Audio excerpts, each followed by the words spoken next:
All right, I'm Mark Hafner. I live in South County, St. Louis. I'm the other senator. I have 9 children, 6 sons and 3 daughters. I have 7 grandchildren. And when I found out that through birth certificates and Social Security cards that I had unknowingly made corporate slaves out of my children, I was a really unhappy person. Okay? We showed the signature line on the checks, and that is called microprinting. And now, if I started a corporation, and I knew that I had started a corporation, I would open a corporate checking account for that corporation where I would be the president of, and it would make some sense for the signature line to say authorized signature, because the corporation I would start wouldn't have a hand and couldn't sign anything. It would take a flesh and blood human being, the person who had started the corporation. But on a personal check, it doesn't make any sense, because on a personal check, it's a personal check. But the truth is it's an all caps name. The checking account that you have is an all caps name. Look at your driver's license. It's an all caps name. Voter registration, credit cards, everything that you do is in all caps.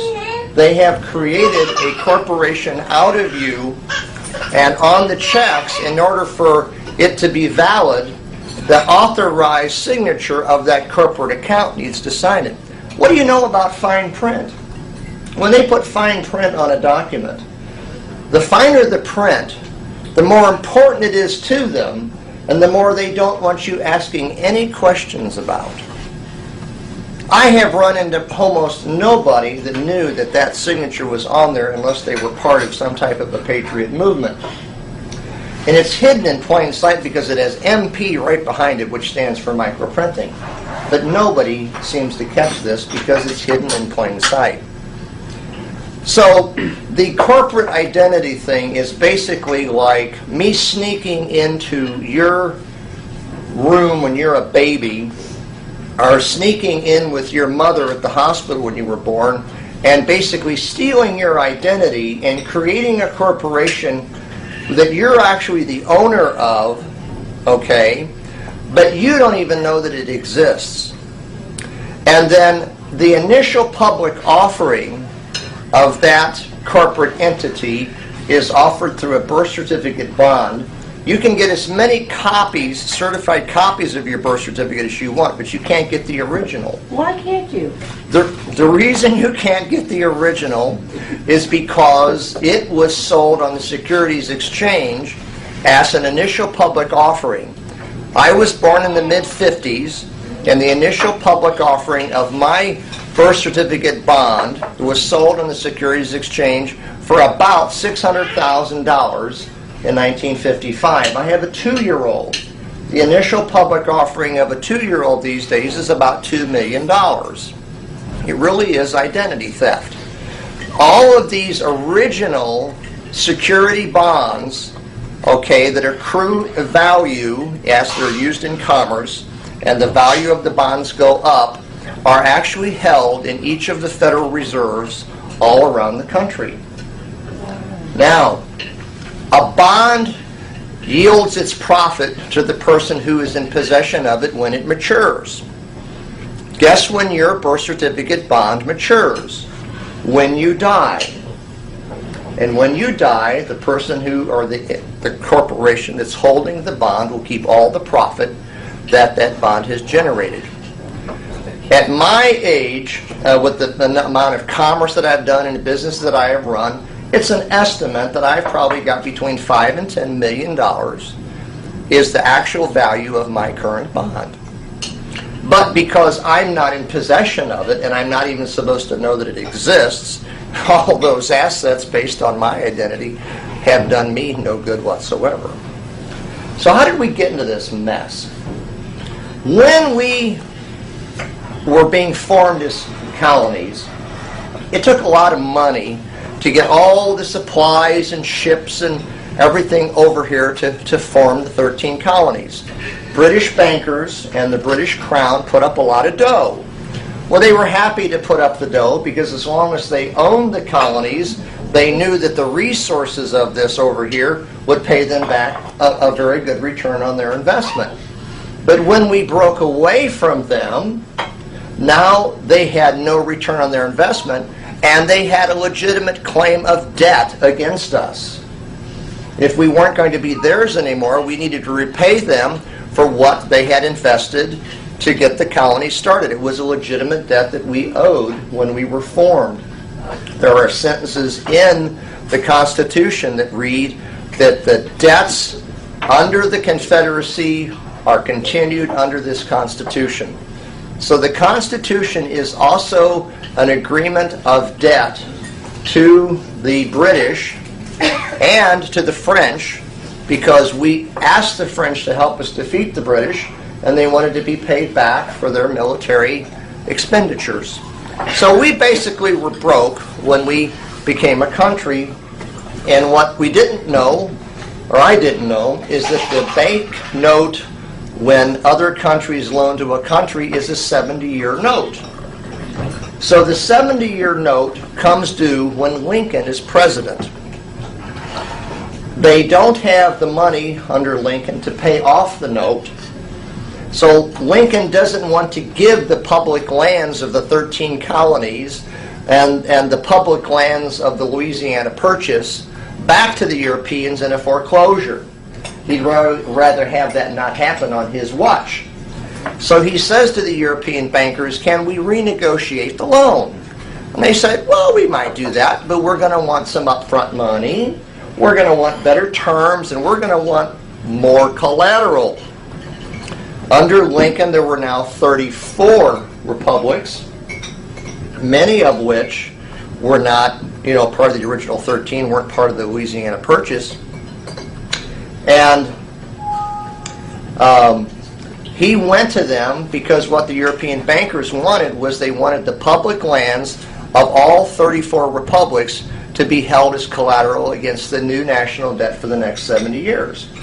Well, when the southern states heard that they were being asked to do this in a war that they hadn't fought in for collateral to bankers, and they didn't like the terms, they basically said they're not going to do it, and they seceded. The real reason for the Civil War and the secession of the states was over the collateralizing of the public lands of those republics. Slavery might have been an issue and various other things. State rights was involved in it, but it was really over the collateralizing of the public lands, and they weren't going to do it. Now Lincoln has a problem. He no longer has a quorum to convene Congress. He can't renegotiate the loan because he has no power to pass any laws. So he had an idea. And I think it was the best idea he could come up with because he was in a pretty bad spot. He started a corporation, the Act of 1871, which basically gave him the ability to form an all-uppercase United States of America corporation with a physical jurisdiction of the District of Columbia, which was where they had the authority to do business, and he reconvened Congress as a corporation. As a reconvened corporation, he was able to renegotiate the debt, fight the war, and get the southern states to sign under duress, because some of the governors, even after the war, with threat of military action against the state capitals, had their governors forcibly replaced. Once that was done and all the collateral was in for the European bankers, I think Lincoln probably intended to shut the corporation back down, is my guess. But he was killed before he could do it, because they realized that this was a sweet opportunity to get around the Constitution. All right, so 70 years go by, and now we're up to the time of the Great Depression. We're up to the time when the rich elite go to Jekyll Island and they look for a way to permanently get a central bank into the American economy. If you have a central bank, the bankers who control the currency make a fortune off of the resources of the people. There had been several failed attempts at having a permanent central bank in the American history, and they'd always been rooted out and defeated after a short period of time. So this time they wanted to make it a little bit more permanent. So I think in 1912 they agreed that they'd fire it up 20 years later, which would have been 1932. They also understood that if they were going to pull this thing off, what had defeated it in the past was people's knowledge of it being unconstitutional. So they somehow were going to have to control the people. So the same people that put together the concept of Federal Reserve Bank also looked at how many newspapers they would have to buy to control the minds and the knowledge of the people. They determined that they needed to buy 21 newspapers and change the editors into their editors, who would only print things in those newspapers that would cover up what was really being done to the people. So they have controlled. So we have not had a free press in the United States, going all the way back to when newspapers really was the press, all the way back to about 1912. These same people, when radio kicked in, bought the radio stations.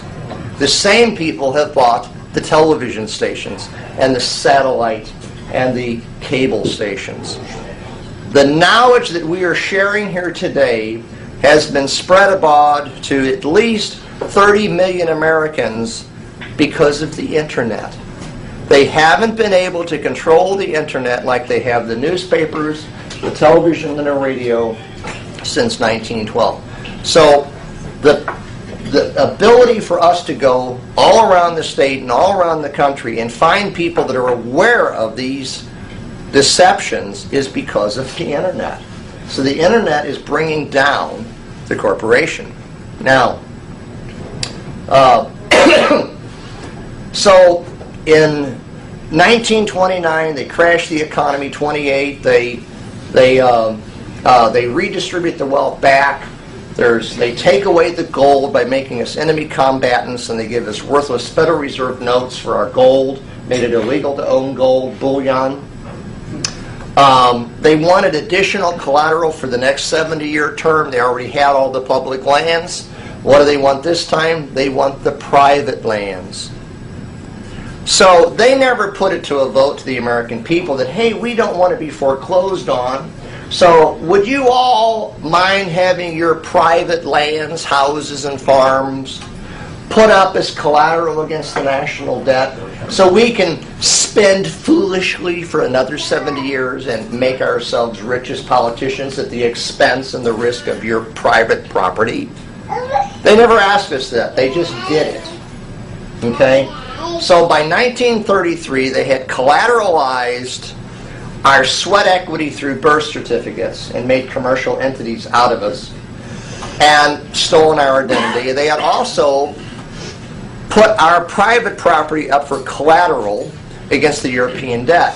Some very, very brave people from 33 to 38 took the government to court for fraud, for doing these things. These court cases went all the way to the Supreme Court. The Supreme Court ruled that what the corporation had done to the American people was fraud. It was fraud for two basic reasons. There wasn't full disclosure. If I can prove that your grandpa made a deal with my grandpa and that he didn't fully disclose the terms, there is no statute of limitations on fraud. Also, it was fraudulent because there wasn't consideration 2 days. Will you wash my car every day and wax it once a week, and in exchange for that I will give you nothing? Contract? No contract. There's no consideration going both ways. If I say I'll give you a penny a week and you agree to it, now we have a binding contract. It's a really sweet deal for me, but it's still consideration both ways. So the Supreme Court told the government that they had put our private lands at risk if they defaulted on the loan, and that there had not been full disclosure, and there was no consideration to us for using our identities to be the backing of all the money and to put up our private property for collateral against others, that we had been given nothing in exchange for all that risk. So there had to be full disclosure.